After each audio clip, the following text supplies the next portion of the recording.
Bismillahirrahmanirrahim. Assalamualaikum warahmatullahi wabarakatuh.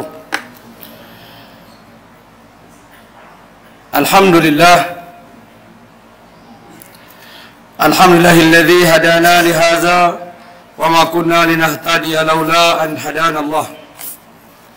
Asyhadu an la ilaha illallah wahdahu la syarika lah wa asyhadu anna sayyidana Muhammadan abduhu wa rasuluhu wa man ittaba'ahu wa man walah. Subhanaka la ilma lana illa ma 'allamtana innaka antal alimul hakim. Rabbi shrah li sadri wa yassir li amri wahlul 'uqdatam min lisani yafqahu qawli. Qala Allah Ta'ala, A'udzu billahi minasy syaithanir rajim. Laqad kana lakum fi Rasulillahi uswatun hasanah liman kana yarjullaha wal yawmal akhir wa zakarullaha katsira. Wa qala Rasulullah sallallahu alaihi wasallam, fa inna khairul kitabu kitab Allah wa khairul hadi Muhammadin sallallahu alaihi wa khairul huda hadi Nabi Muhammadin sallallahu alaihi wasallam wa syarril umuri muhdatsatiha wa kullu bid'atin dhalalah wa kullu dhalalatin finnar. Atau kama qala Rasulullah sadaqallah wa sadaqa Rasulullah sallallahu alaihi wasallam. Yang dimuliakan lagi dirahmati Allah, tuan-tuan imam, barisan kepimpinan dan pengurusan masjid yang diketuai oleh Datuk Pengurusi, timbalan pengurusi, ahli-ahli jawatan kuasa, khususnya para muslimin, muslimat, jamaah maghrib yang dirahmati Allah sekalian. Sekali lagi, marilah sama-sama kita merafakkan setinggi-tinggi kesyukuran kita kepada Allah Subhanahu wa taala di atas segala limpahan kurniaan yang diberikan kepada kita. Tuan-tuan yang dirahmati Allah, kadang-kadang kita tak perasan nikmat yang berterusan Allah beri. Kenapa kita selalu mendapatkannya? Tapi hari ini tuan-tuan, kalau kita pergi ke hospital, kita tengok beberapa orang yang terlantar di hospital. Kita pergi ke penjara, mungkin ada orang yang baru jadi masuk dalam penjara. Dan ada juga yang telah dipanggil oleh Allah untuk bertemu dengannya, iaitu kematian. Jadi mereka-mereka ini semua sudah hilang nikmat. Nikmat kebebasan, nikmat kesihatan, dan nikmat kehidupan. Bagi yang sakit, nikmat kesihatan dah hilang. Bagi yang masuk penjara, nikmat kebebasan dah hilang. Bagi yang mati, nikmat kehidupan pun sudah hilang. Jadi oleh kerana benda itu selalu ada kat kita, maka kita tak perasan lah. Tapi sebenarnya itulah sebesar-besar nikmat daripada Allah Ta'ala kepada kita. Ni'matan kasirun maghdubun minal insan minan nas, as-sihah wal farah. Dua nikmat yang selalu dilupakan oleh manusia, yaitu kesihatan dan kelapangan. Jadi alhamdulillah, nikmat-nikmat tersebut dapat kita gunakan sebaik-baiknya dan menjadi tanda bahawa kita memperuntukkan segala nikmat yang diberikan itu untuk kebaikan kita di dunia dan di akhirat. Maknanya bila Allah Ta'ala tanya nanti, wala tus'alunna yawma izin anin na'im, dan pada hari ini hari kiamat aku akan tanya segala nikmat tadi, maka kita insyaAllah dapat menjawab dengan baik, kerana nikmat yang diberikan kita peruntukkan untuk kebaikan dan keberuntungan kita juga di dunia dan di akhirat insyaAllah. Selawat dan salam terhadap junjungan besar Nabi kita Muhammad sallallahu alaihi wasallam yang membawa agama Islam sebagai utusan akhir zaman dan telah diberi tanggungjawab untuk membawa agama yang penuh kesempurnaan. Kan? Agama kita ini tidak ada sebarang kelompokan, daripada yang sekecil-kecilnya sehinggalah yang sebesar-besarnya, semua dinyatakan dan telah dipertunjukkan dengan jelas oleh baginda sebagai kudwah ataupun ikutan kita. Sebab tu hari ini kita akan jumpa hadis-hadis yang berkaitan kisah-kisah dalam kelambu, kisah-kisah laki bini pun Nabi SAW cerita juga. Bukan nak dedahkan aib, tapi nak cerita panduan untuk umatnya bagaimana mengatasi ataupun menjalani kehidupan-kehidupan mengikut kehendak agama kita yang telah menjadi agama yang satu-satunya diredai. Tidak ada agama yang lain yang diredai oleh Allah selain daripada agama Islam. Kalau cari selain pada Islam, akhirat nanti kita termasuk dalam orang yang rugi. Wa man yabtaghi ghairal Islam madina wa huwa fil akhirati minal khasirin. Barang siapa yang mencari selain Islam sebagai agama dia, pegangan dia, maka di akhirat nanti dia tergolong di kalangan orang yang rugi. Mengikut tafsir ada dua kategori. Pertama, dia rugi kalau dia bukan Islam. Rugi maknanya dia tak masuk Islam, dia cari agama lain, tak masuk Islam. Itu satu kaedah. Satu lagi tafsir mengatakan Islam lah, tapi Islam pada nama, bukan Islam pada penghayatan kehidupan, pun juga rugi. Kenapa? Dia sepatutnya boleh masuk syurga dah dengan Islam dulu, tapi dengan Islam tu membawa dia ke dalam neraka, kerana Islam bersifat zalim, fasik, munafik dan sebagainya. Itu tafsiran yang dibuat oleh para ulama. Jadi insyaAllah mudah-mudahan kita menjadi penganut, pemegang ataupun pengikut agama Islam ini secara sempurnanya, sehingga kita mengamalkan semua agama, ajaran-ajaran agama kita insyaAllah. Baik tuan-tuan yang dirahmati Allah, kita sambung pengajian kita. Okey, malam tu kita tangguh seketika memberi laluan kepada Maulidur Rasul. Saya sempat juga singgah sekejap, tak lama. Tapi alhamdulillah sambutan cukup ramai. Tahniahlah kepada pengurusan masjid menganjurkan aktiviti yang mengingatkan kita kepada baginda dan juga mengimarahkan masjid kita dengan kelahiran baginda sallallahu alaihi wasallam. Baik tuan-tuan yang dirahmati Allah, kita tengok tajuk kita pada malam ini, permintaan ahli neraka. Permintaan pertama kita sudah tengok, permintaan kedua pun sudah lepas. Malam ni kita tengok permintaan ahli neraka yang ketiga. Baik, yang pertama kita tengok dulu dalam kitab dulu, iaitu keluarkanlah kami dari neraka. Yang keluarkanlah kami. Yang ketiga, ya Allah berikanlah kami masa. Baik, qala musannif rahimahullahu ta'ala, wa nafa'na wa iyyakum bi ulumihi fi umur darain insyaallah minal aminin. Permintaan yang ketiga, ya Allah berikanlah kami masa. Allah Ta'ala mengabdikan permintaan ini dalam surah Ibrahim ayat ke-44. Wa anzirin nasa yawma ya'tihimul azab fayaqulu allazina zalamu Rabbana akhirna ila ajalin qarib nujib da'wataka wa nattabi'ur rusul. Dan berilah amaran wahai Muhammad kepada manusia yang engkar itu. Nabi kita sallallahu alaihi wasallam diutuskan, arsalnaka syahidan basyirau wa nazir, sebagai pemberi saksi, memberi peringatan kepada khabar-khabar gembira kepada mereka yang beriman, dan khabar-khabar yang menakutkan bagi mereka yang engkar kepada Allah. Supaya Nabi kita dihantar bukan khusus untuk orang beriman saja, tapi khusus juga untuk orang-orang yang bukan Islam ataupun yang tidak beriman. Tujuannya supaya Nabi dapat memperingatkan bahawa mereka ini berada di jalan kesesatan. Mereka ini akan termasuk di kalangan orang yang rugi kalau tak masuk dalam agama Islam. Okay? Jadi Nabi diutuskan kepada manusia untuk memberi khabar gembira dan khabar yang menakutkan. Baik, apa yang Allah pesan kepada Nabi?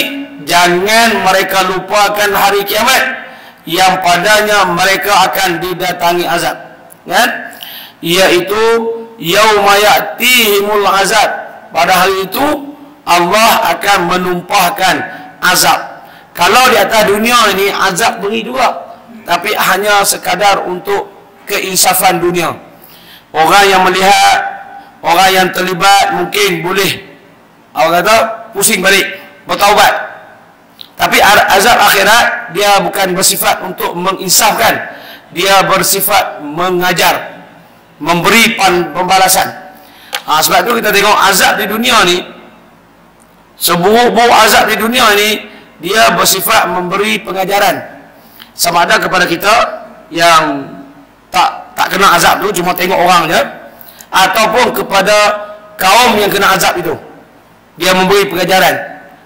Tapi akhirat nanti dia bukan nak beri pengajaran lagi, karena manusia dah masuklah syurga, neraka. Tapi dia bersifat memberi pembalasan.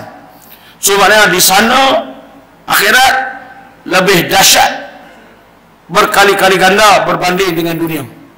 Sebab dunia ni sekadar untuk mengajar ya, sekadar untuk memberi peringatan, kan?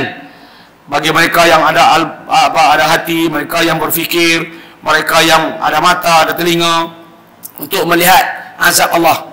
Allah timpakan atas dunia macam Abrahah, Allah timpakan atas dunia kaum Nabi Lut, kaum Qarun dan sebagainya lah. Allah timpakan sekadar-kadar untuk memberi pengajaran. Tapi di sana Allah bagi bukan untuk pengajaran lagi. Dia bagi untuk betul-betul kita kata all out punya kena, kan? Sebab dia bukan pengajaran, dia pembalasan. Kan? Pembalasan daripada Allah. Baik. Kerana pada saat itu orang yang berlaku zalim akan merayu dengan berkata, orang yang berlaku zalim, mereka yang zalim. Zalim ini macam saya katakan tadi, ada yang di luar agama Islam. Mereka tahu kehebatan Islam, kebaikan Islam. Mereka tahu agama yang diterima di sisi Tuhan adalah Islam. Bahkan ada kitab Taurat, Zabur, Injil. Bahkan ada pula dalam setengah-setengah kitab menyatakan tentang agama Islam. Tapi mereka buat tak peduli, nak cari ke agama lain, kan? Itu zalim satu. Yang kedua, zalim juga kategori kita orang Islam. Dah adalah Islam tapi tak mengamalkan Islam. Sembahyang tak mau, puasa tak mau, kan? Apa pun tak mau, tapi Islam. Itu juga orang zalim.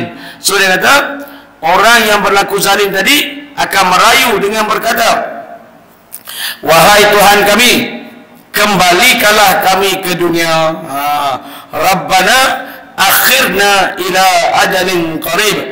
Wahai Tuhan kami, kembalikanlah kami ke dunia dan berilah tempoh kepada kami hingga ke suatu masa yang dekat.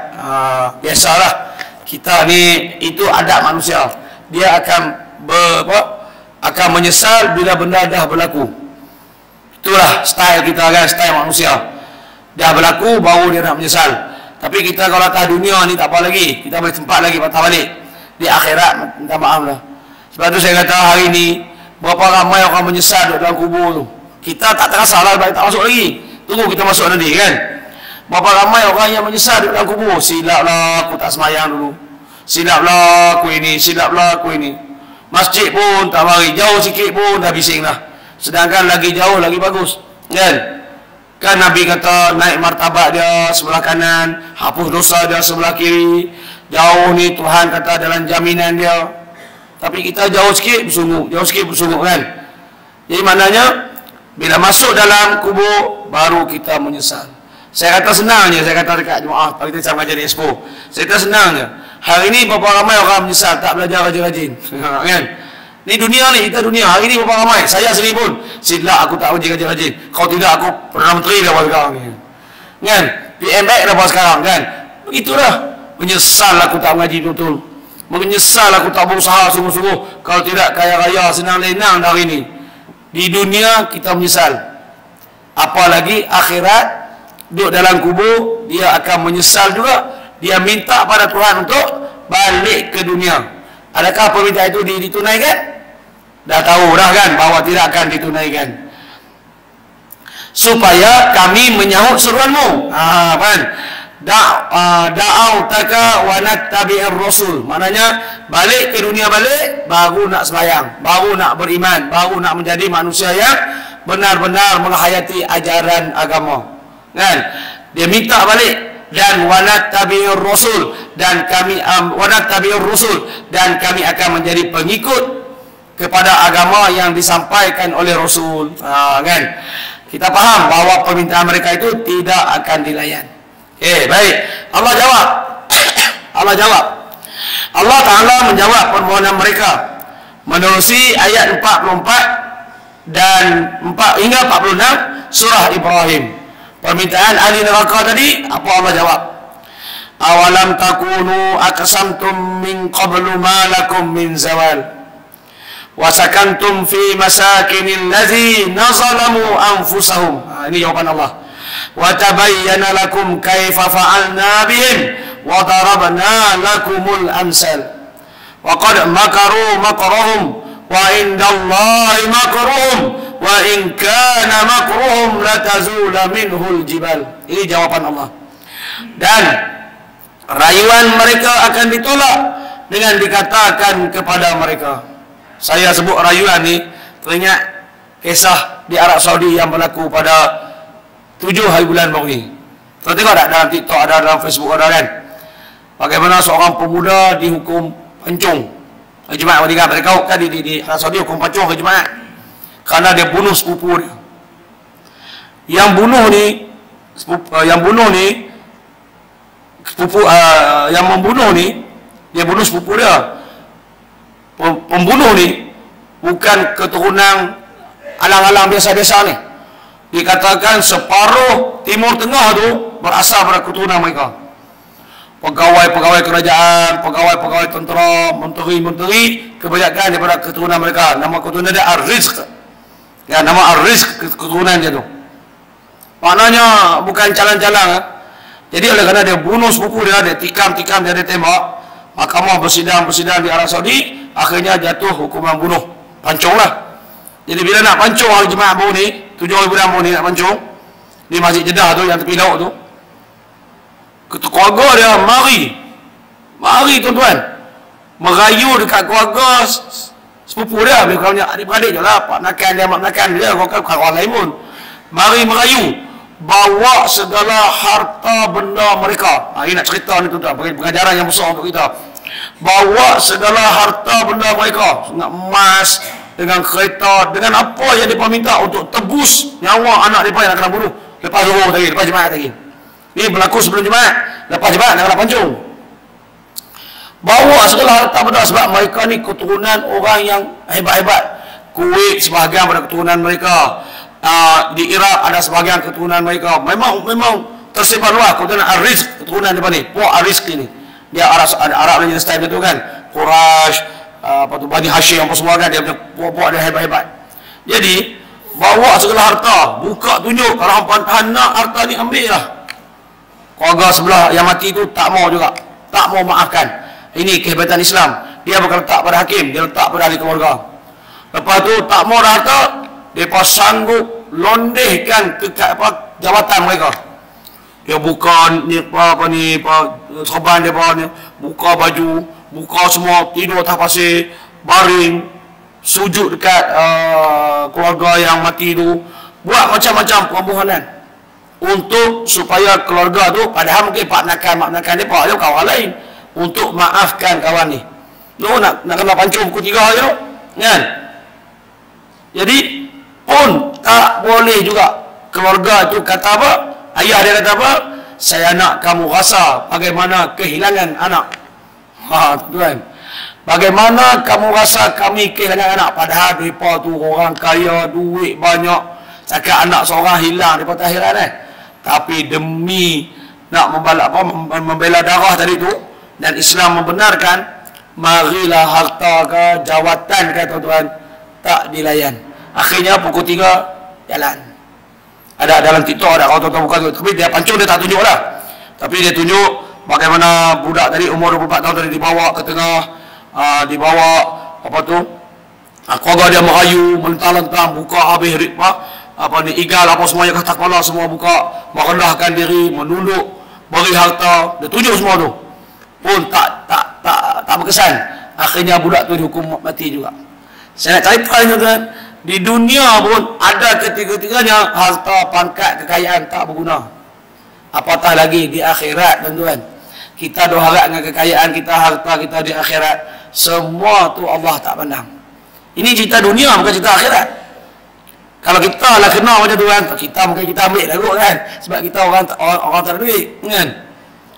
Ni mereka ni bukan pakai berduit belaka, mereka nak juga harta, ada nyawa dibalas dengan nyawa, dan akhirnya mati kan, akhirnya dipancung. Lepas tu video dia tunjuk pula, mereka duduk meratap di kubur dia tu, kubur budak tu, nama Salman, nama kubur budak tu, nama apa tu, tapi keturunan Ar-Rizq kan. Nak cerita ni, dan rayuan mereka akan ditolak. Allah Ta'ala yang tolak, bukan manusia yang tolak. Hak tadi manusia tu hak cerita kisah kena pancung itu, dengan dikatakan kepada mereka, Allah kata kepada pendusta tadi, tidakkah kamu telah diberikan tempoh untuk berbuat demikian. Kan? Telah diberi tempoh untuk berbuat demikian.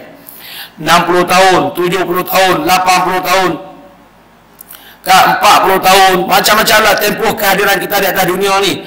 Allah sempurnakan akal, Allah sempurnakan panca indera, ada mata, ada telinga, ada hati, ada akal.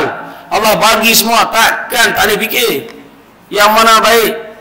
Lepas tu tuan-tuan, kita ni Allah Ta'ala jadikan jasad kita di atas dunia ni sekadar expired date 100 tahun je. Ada sini 180 tahun umur duk sihat lagi? Ada?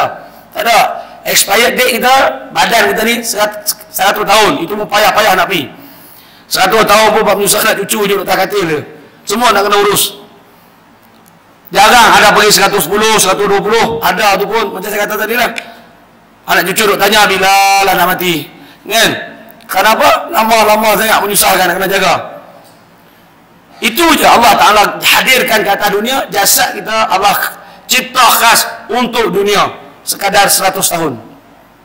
Tapi tuan-tuan jangan lupa, Allah akan bina jasad kita pula untuk kegunaan akhirat. Hak akhirat Allah guna, Allah cipta khusus untuk kekal selama-lamanya. Hak ni kita akan habis jasad kita ni kan. Kemudian Allah akan reconstruct semula, buat semula jasad kita. Tapi masa tu expired dia selama-lamanya. Ada tak tuan-tuan barangan yang kita beli expired dia selama-lamanya? Kan? Tak ada lah, kok mana pun jatuh pecah itu habis. Tapi Allah akan bina jasad kita selama-lamanya. Dan kalau kita masuk syurga, bergembiralah kita selama-lamanya. Kalau masuk neraka, na'udzubillah min zalik, menderitalah kita selama-lamanya. Bukan dengan jasad dunia, tapi dengan jasad akhirat. Maknanya dia punya kesakitan dia, azab dia berkali-kali ganda daripada azab dunia ini. Betul Allah sebut dalam surah As-Sajdah, wala nuziqannahum minal azabil adna dunal azabil akbari la'allahum yarji'un. Kami perlihatkan, kami pertontonkan, kami hadirkan kepada engkau azab adna, azab yang kecil. Adna ni yang sikit je atas dunia ni yang kita nak tengok tu. Kan?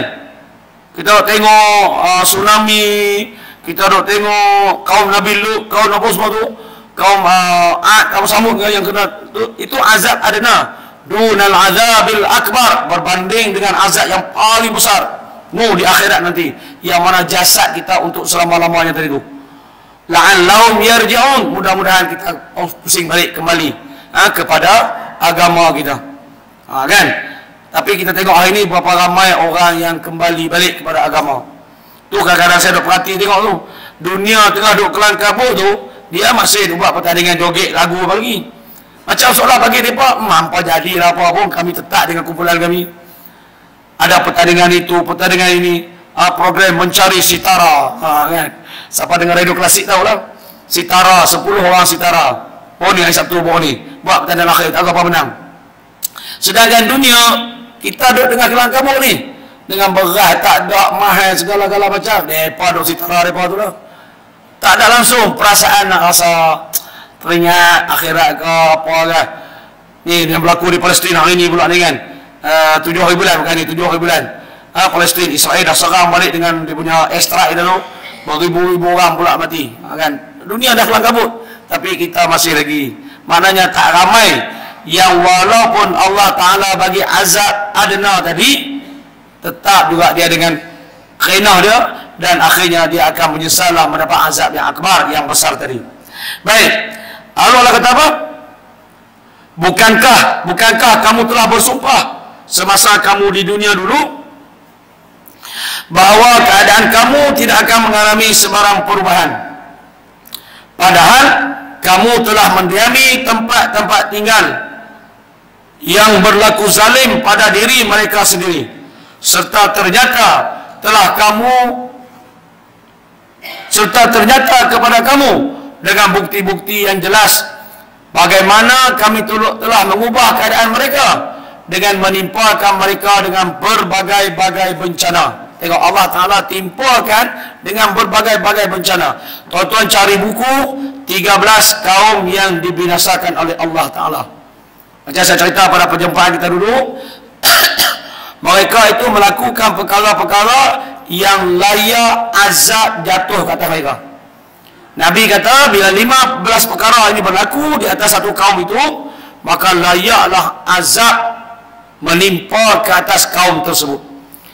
Tuan-tuan cek tengok 15 itu ada tak pada kaum kita zaman sekarang ini? Kalau ada, maknanya segala yang berlaku pada hari ini merupakan azab daripada Allah. Tapi azab yang adna, azab yang kecil, ayat yang biasa-biasa saja. Kerana nak suruh kita kembali balik kepada Allah. Kan? Kalau satu hari nanti mungkin hujan tak turun, kita pakat kembali balik sunat istisqa, minta hujan.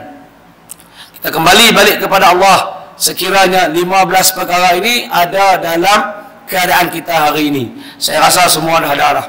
Tuan-tuan rujuklah. Semua dah ada. Maknanya kemungkinan besar juga apa yang berlaku pada hari ini, walaupun tak berlaku kepada kita khusus, berlaku pada orang lain, berlaku di Syria dengan berlaku di Ukraine, berlaku di Rusia, tapi kita tak kenal mengenal pun. Tapi jangan lupa kadang-kadang barangan kita import daripada mereka. Kan India baru ni sekat kemasukan beras. Kan kita kata berlaku kat mereka bukan kat kita, tapi kesan dia kena kat kita. Sebab Allah Ta'ala dia timpakan satu kaum itu pengajaran kepada kita. Jadi kita jangan lupa walaupun tak kena kat kita secara khusus, tapi mereka itu kena dan kesannya akhirnya hadir juga kepada kita. Jadi tuan-tuan yang dirahmati Allah, maknanya di sini dia kata bahawa dan sesungguhnya mereka telah menjalankan rancangan jahat mereka untuk menentang Islam. Allah dah bagi dah nikmat, Allah bagi akal yang sempurna, mereka juga masih lagi merancang untuk menentang agama Islam. Saya tengok gambar video TikTok askar Israel yang kena tawan tu kan. Tuan-tuan tengok tak? Rasa kesiap pun dah. Tapi fikir balik waktu mereka berkuasa, mereka tu dari paling jahat. Geram dia saya tengok mereka kena tangkap tu kan. Komander dia kena tangkap, komander dia berkilah tangan kat belakang, tinggal spender je, berpijak dah. Jadi kita sebagai manusia ni rasa kesian pula. Hati pun bertanya lah, Islam boleh ajarkah kita buat macam ni? Tapi kalau boleh kat mereka, boleh kat askar Israel tu, lagi dahsyat mereka buat. Jadi kita boleh tengok bila askar dia kena macam tu kan, hati kita rasa pula belah kesian. Tuan-tuan, hebat tu kalau tuan tengok video tu kan. Satu pendatang Israel lari dengan anak dia. Dia pun nak tembak tu, Palestin nak tembak. Tapi dia tengok ada anak kecil, tak jadi. Tarik mari masuk dalam dia pakai bahan. Jadi itulah Islam ajar kita. Kan? Tapi kadang-kadang kita geram pula bila boleh kat depa. Tak nak can kan? Jadi maknanya Islam ni dia bagilah. Allah bagi mata, Allah bagi telinga, Allah bagi segala-galanya. Mereka masih juga merancang rancangan jahat untuk menentang Islam. Sedang di sisi Allah ada balasan bagi rancangan jahat mereka. Wa makaru wa makarallah wallahu khairul makirin.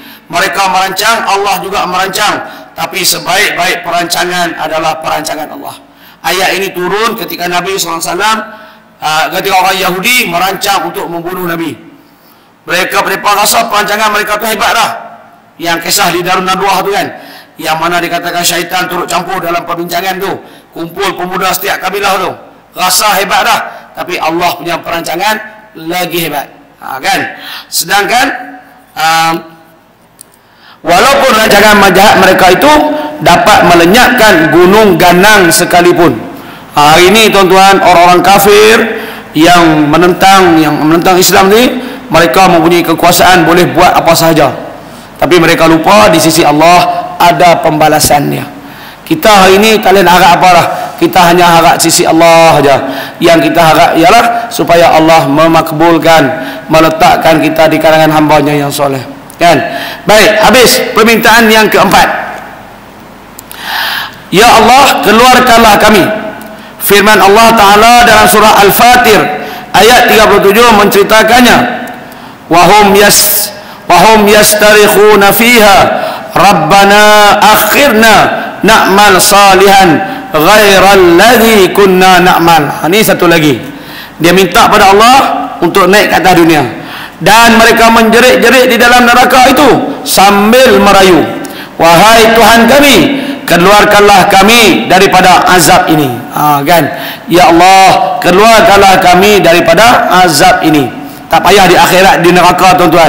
Di atas dunia hari ini pun, bila kena bala sikit, kita akan minta Tuhan keluarkan. Sebab tu kita baca kunut nazilah. Tuan-tuan ingat tak? Berapa lama kita baca kunut nazilah? Bila kena bala COVID-19, minta Allah Ta'ala keluarkan. Masa tu pakai insaf semua, kan? Takut kita dengan kematian.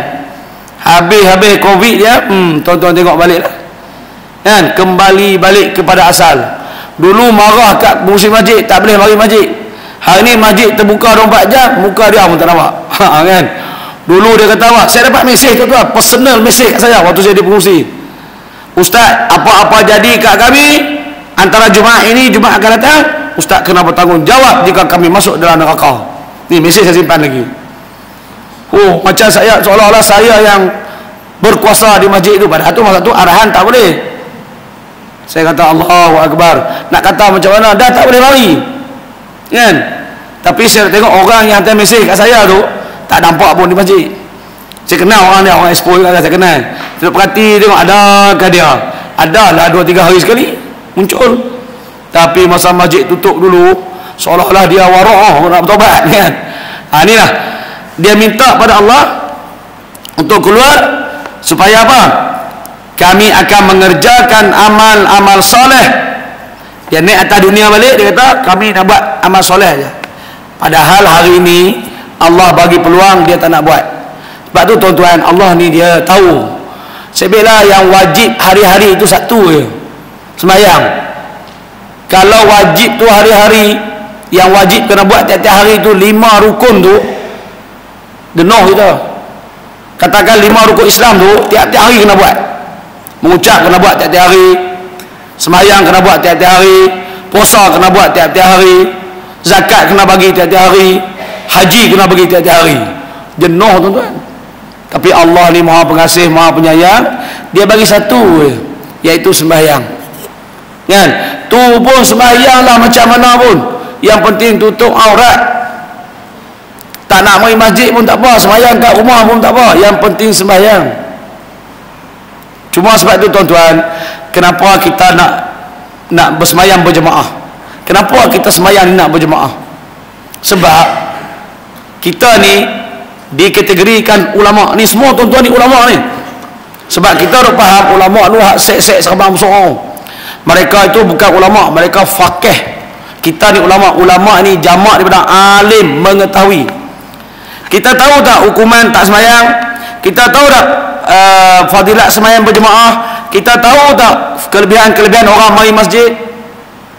Lalu kita jawab jawapan tahu lah, kan? Sebab kita mengaji. Bila tahu, kita takut kepada Allah. Innama yakhshallaha min ibadihil ulama. Mereka yang takut kepada Allah itu di kalangan hamba-hambaku ialah mereka yang kategori ulama, yang mengetahui. Jadi tuan-tuan ni, kita ni tahu, oh semayang berjemaah ini fadilat kelebihan dia, ini, dan kalau tak buat ini kita akan dapat dosa. Oleh kerana kita tahu, maka kita takut. Itu yang Allah sifatkan. Orang yang takut kepada Allah adalah orang-orang yang diberi ilmu. Tuan-tuan diberi ilmu lah. Hak tak mari masjid tu, tak dengar kuliah, mereka tak tahu. Tak tahu kelebihan semayang jemaah, tak tahu bahawa tak semayang itu dapat dosa. Tak tahu kerana tak mau mengaji. Duk kata tak apalah, sagi aku tobat lah, sagi aku semayang lah, alah aku tengah kerja lah ni, pencen nanti aku semayang lah. Dia tak tahu. Jadi bila tak tahu, dia tak takut dengan Allah. Walaupun dia sebut takut, tapi bukti takutnya mana? Hak kita ni insya-Allah kategori tahu, lalu kita takut. Takut dengan dosa kita, takut dengan azab neraka, takut dengan azab kubur, segala-gala kita takut. Lalu kita pun datang ke masjid. Maka kita kategori ulama, orang yang diberi ilmu. So nak risau apa lagi? Yang kita risaulah ada ilmu tapi tak mau buat. Tahu sembahyang kena, tahu mari masjid tapi tak mari juga. Itu yang kita takut. Maknanya mereka itu tak takut kepada Allah. Orang Yahudi, orang Nasrani, orang-orang kafir, pitanya mereka percaya tak hari akhirat? Pitanya mereka percaya tak azab dalam kubur? Mereka percaya. Tapi pasal apa mereka tak buat? Kerana mereka tak takut. Yang kedua, kerana mereka tak ada ilmu. Kalau ada ilmu pun, ilmu yang tak boleh memberi manfaat. Nah, itu kita kena faham tuan-tuan, supaya kita ni yakin aku buat ini semata-mata kerana takut kepadamu, dan kita layak dapat naungan Allah nanti di negeri mahsyar. Al-yawma zillu la zilluhu illa zilluh, hari yang tidak ada perlindungan kecuali perlindungan Allah. Di antaranya ialah warajulun khalian wadda ainai, manusia ataupun seorang lelaki atau seorang pemuda dan juga pemudi yang duduk seorang-seorang, dia mengingati Allah lalu mengalir air matanya. Macam kita hari ni lah, takut malas nak pergi masjid ni nanya ni, kena pula musim hujan pula, syok kan, ada pula perancangan kita macam-macam, nak buat itu nak buat ini, malas nak mari. Tapi memandangkan, kita bayangkan, kalau aku mati lagi macam mana kan. So kita pun takut dengan Allah tu, kita pun datang. Itulah maksud min ibadihil innama yakhshallaha min ibadihil ulama. Mereka yang takut kepada Allah adalah mereka yang diberi ilmu. Jadi tuan-tuan, kita ni kategori orang yang diberi ilmu, maka kita kena takut kepada Allah. Tak mau je menjauh orang Yahudi, orang Nasrani, orang di luar sana ada ilmu tapi tak mau takut, tak takut pada Allah. Sebab itu kita kena, walaupun kita kata di sini kita faham bahawa apa kesilapan kita ke neraka, kebaikan kita ke syurga, dan tak ada peluang dah untuk naik ke atas dunia. Kan hak jenis orang kata tak apalah, nanti bertobatlah ustaz kalau dia berjaya menangguhkan kematian dia. Hari ni kematian kita tahu je lah, Expo baru ni 2 orang mati kan. Allahumma ighfir lahumma warhamhuma. Seorang umur 38, seorang umur 40 kata silap saya. Laki seorang, perempuan seorang. Laki pukul 12 malam, perempuan pukul 4 petang lah, 11 pagi lah. Umur 38, umur 40 orang. Tak payah tunggu umur besar-besar, tak payah umur tua-tua kan. Jadi kalau jenis sempat Allah tangguh, alhamdulillah. Tak sempat, na'udzubillah kan. Baik, dia kata apa? Wahai Tuhan kami, keluarkanlah kami daripada azab ini, iaitu azab neraka. Kami akan mengerjakan amal-amal soleh yang lain daripada apa-apa yang kami pernah kerjakan. Lalu Allah menjawab, lalu apa jawapan Allah terhadap mereka? Allah berfirman, awalam nu'ammirkum ma yatazakkaru fihi man tazakka wa ja'akumun nazir fazuku fama lizzalimin min nasir. Akhirnya jawapan Allah bagi yang ke belakang tu,